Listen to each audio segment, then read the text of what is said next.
ಸನ್ಮಾನ್ಯ ಸಿದ್ದರಾಮಯ್ಯ ಅವರು ಇವತ್ತು ಬಡ್ಜೆಟನ್ನು ಮಂಡಿಸಿದ್ದಾರೆ.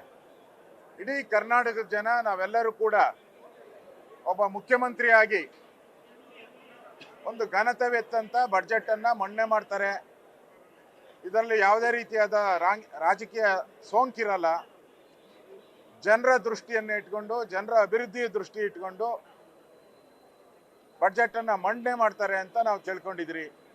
ಆದರೆ ವಿಧಾನಸಭೆ ಒಳಗಡೆ ಹೋದಾಗ ಅವರೊಂದು ರೀತಿ ಕಾಂಗ್ರೆಸ್ಸಿನ ಶಾಲುಗಳನ್ನು ಹಾಕ್ಕೊಂಡು ಕಾಂಗ್ರೆಸ್ಸಿನ ಒಂದು ಬಡ್ಜೆಟನ್ನು ಮಂಡಿಸುವಂಥ ಪ್ರವೃತ್ತಿಯಾಗಿ ಮಾಡಿರುವಂಥದ್ದನ್ನ ಮೊದಲನೇದಾಗಿ ನಾನು ಖಂಡಿಸ್ತೀನಿ.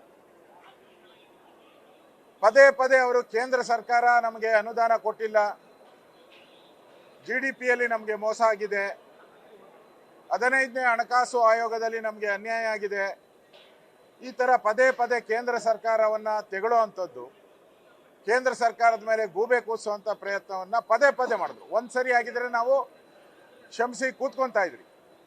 4-5 ಬಾರಿ ಪದೇ ಪದೇ ಕೇಂದ್ರ ಸರ್ಕಾರವನ್ನು ತೆಗಳುವಂಥ ಕೆಲಸವನ್ನು ಮಾಡಿದ್ದಾರೆ. ನಾನು ಸಿದ್ದರಾಮಯ್ಯನವ್ರನ್ನ ಕೇಳಕ್ಕೆ ಇಷ್ಟಪಡ್ತೀನಿ.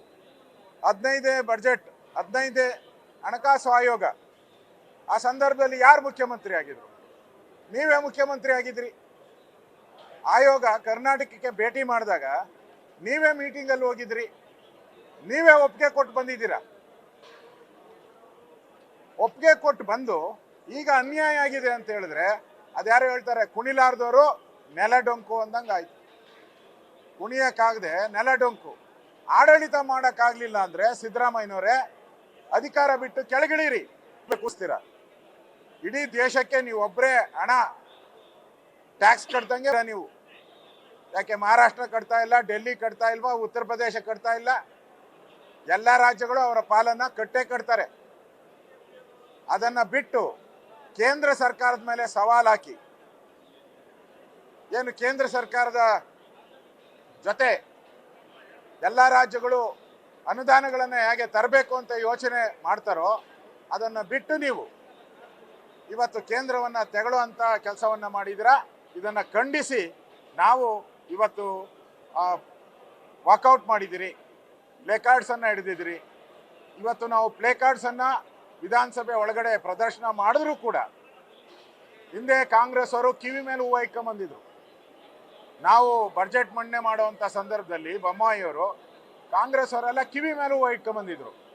ನಾವು ಕಾಂಗ್ರೆಸ್ ಅವರು ಕಿವಿ ಮೇಲೆ ಹೂವು ಇಟ್ಕೊಂಬಂದಿದ್ದನ್ನ ಮಾಧ್ಯಮಕ್ಕೆ ನಾವು ಕೊಟ್ಟಿದ್ದೀರಿ. ಅವತ್ತು ಇವತ್ತು ರಾಜ್ಯದ ಜನತೆ ಮೇಲೆ ಕಿವಿ ಮೇಲೆ ಹೂವು ಇಡ್ತಾ ಇದ್ದಾರೆ. ಆದರೆ ಇವತ್ತು ನಾವು ಪ್ರತಿಭಟನೆ ಮಾಡಿರೋದನ್ನೇ ಸ್ಪೀಕರ್ ಅವರು ಕಟ್ ಮಾಡಿ ಮಾಧ್ಯಮಕ್ಕೆ ಕೊಡದೇ ಇರುವಂಥದ್ದು ಘೋರ ಅನ್ಯಾಯವನ್ನು ಮಾಧ್ಯಮಕ್ಕೆ ಮಾಡಿದ್ದಾರೆ, ರಾಜ್ಯದ ಜನಗಳಿಗೆ ಮಾಡಿದ್ದಾರೆ.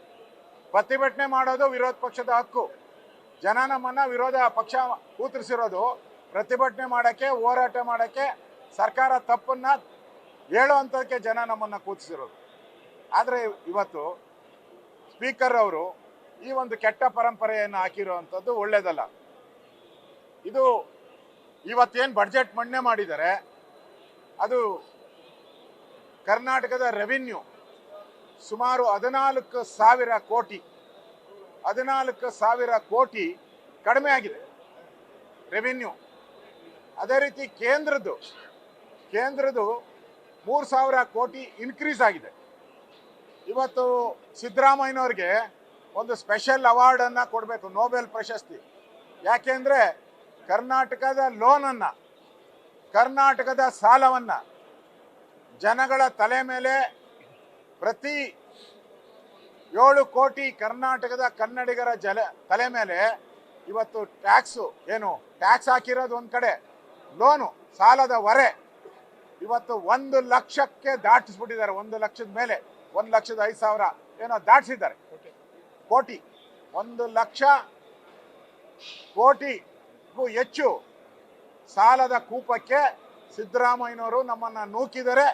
ಮೊದಲ ಮುಖ್ಯಮಂತ್ರಿ ಲಕ್ಷ ದಾಟಿಸಿದ ಸಾಲವನ್ನು ದಾಟಿಸಿದ ಮುಖ್ಯಮಂತ್ರಿ ಯಾರಾದರೂ ಇದ್ದರೆ ಅದು ಸಿದ್ದರಾಮಯ್ಯನವರು. ಇವತ್ತು ಕೃಷಿ ಕ್ಷೇತ್ರಕ್ಕೆ, ಅದರಲ್ಲೂ ನೇಕಾರರು ಹೆಸರೇ ಇಲ್ಲ ಅದರಲ್ಲಿ. ಇಡೀ ಬಡ್ಜೆಟಲ್ಲಿ ನೇಕಾರರ ಹೆಸರನ್ನೇ ಮೆನ್ಷನ್ ಮಾಡಿಲ್ಲ.